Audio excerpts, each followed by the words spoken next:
Hello అండి, అందరికీ welcome back to my channel. నేను మీ అనుని. అందరు ఎలా ఉన్నారు? బాగున్నారా? అందరు బాగుండాలి, అందులో నేను ఉండాలి. ఇవాళ మన రెసిపీ వచ్చేసి వడలండి. పప్పు నానబెట్టుకోకుండా ఈజీగా 10 నిమిషాలలో అయిపోయే ఇన్స్టెంట్ వడలు చూపిస్తున్నాను. తప్పకుండా చూడండి. ఒకవేళ నచ్చినట్లయితే మీరు కూడా ట్రై చేయండి. టేస్ట్ అయితే చాలా బాగుంటుంది. ఎప్పుడు ఒకే విధంగా కాకుండా డిఫరెంట్ స్టైల్లో చూపిస్తున్నాను. తప్పకుండానైతే చూసి ట్రై చేయండి. దానికి కావాల్సిన పదార్థాలు: మురుమురాలు, పెరుగు, బియ్యం పిండి, అల్లం, పచ్చిమిరపకాయలు, నూనె, కొత్తిమీర, ఉల్లిగడ్డ, ఉప్పు, జీలకర్ర, మిరియాల పౌడర్, ఉడకబెట్టిన ఆలుగడ్డలు. మనమైతే ముందుగా మురుమురాలు ఎన్ని కావాలనో అన్ని తీసేసుకొని వాటర్లో వేసుకొని మంచిగా కడుక్కుందాము. ఇది మురుమురాలతో చేస్తున్నామండి. బొరుగులు అంటారు కదా, అవి దాంతోనైతే చేస్తున్నాం. చూడండి, ఇలా అంతా మంచిగా నాని కడిగేసుకొని మనం ఒక గిన్నెలో వేసుకుందాము. కొంచెం అంతా జీలకర్ర వేసుకోవాలి, కొంచెం పెప్పర్ పౌడర్, కొన్ని పచ్చిమిరపకాయలు, సన్నగా కట్ చేసుకున్న అల్లం, సన్నగా కట్ చేసుకున్న ఆనియన్స్, కొంచెం అంతా బియ్యం పిండి, కొంచెం అంతా పెరుగు, ఉడకబెట్టుకున్న ఆలుగడ్డ. ఇదైతే తురుమని వేసుకోవచ్చు, అట్లనైనా వేసుకోండి. అట్లా వేసుకుంటే గడ్డలు ఉంటుంది కాబట్టి ఇట్లా వేసుకున్నాను నేను. లాస్ట్గానైతే కొత్తిమీర వేసుకొని అంతా మంచిగా మిక్స్ చేయాలి. తగినంత ఉప్పు వేసుకుందాము. మీకు ఒకవేళ ఎర్రకారం కావాలంటే ఎర్రకారం కూడా వేసుకోవచ్చు, మీ ఇష్టము.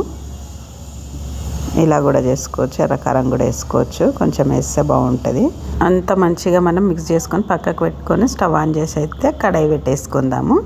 కడాయి వేడైనాక డీప్ ఫ్రైకి సరిపడంత ఆయిల్ వేసుకుందాము. చూడండి, ఆయిల్ అయితే బాగా వేడైంది కదా. మనం అంతా మిక్స్ చేసుకొని పెట్టుకున్నది ఉంది కదా, దాన్ని అయితే మనము వడల షేప్లో రౌండ్గా చేసేసి మధ్యలో హోల్ పెట్టేసి ఇంకా నూనెలో వేసుకోవడమే. చూడండి, సేమ్ వడల షేప్ ఇచ్చుకోవాలి. మంటనైతే మీడియంలోనన్నా సిమ్లోనన్నా పెట్టుకోండి. పెద్దగా పెట్టొద్దు, లోపల ఉడకదు. మీడియం పెట్టుకుంటే సరిపోతుంది. చూడండి, రౌండ్గా చేసేసి మనం మధ్యలో హోల్ పెట్టేస్తే మన వడల షేప్ వచ్చేస్తుంది. అంతే, అలా మళ్ళీ వదిలేసుకుందాము. మీకు ఎన్ని కావాలనో అన్నీ అలా చేసేసుకోవాలి. చూడండి, తిప్పేసుకుందాము. కాలింది కదా, సేమ్ వడల లెక్కనే కనిపిస్తాయి. టేస్ట్ కూడా చాలా బాగుంటుంది. ఈజీగా కూడా అయిపోతుంది. పప్పు నానబెట్టి పెద్ద పని లేకుండా తొందరగా అయిపోతుంది. చూడండి, కాలనైతే గాలిపోయినాయి, తీసేసుకుందాం మనము.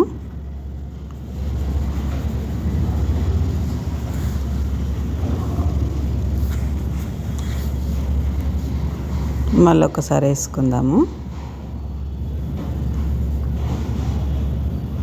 ముందే కూడా ఇది రెడీ చేసుకొని పెట్టుకోవచ్చు.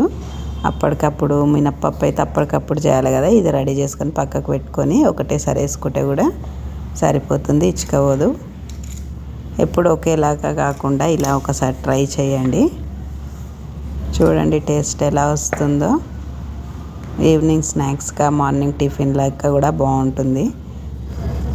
చూడండి, వేడి వేడి ఇన్స్టెంట్ మురుముర అలా వడలు రెడీ అయిపోయాయి.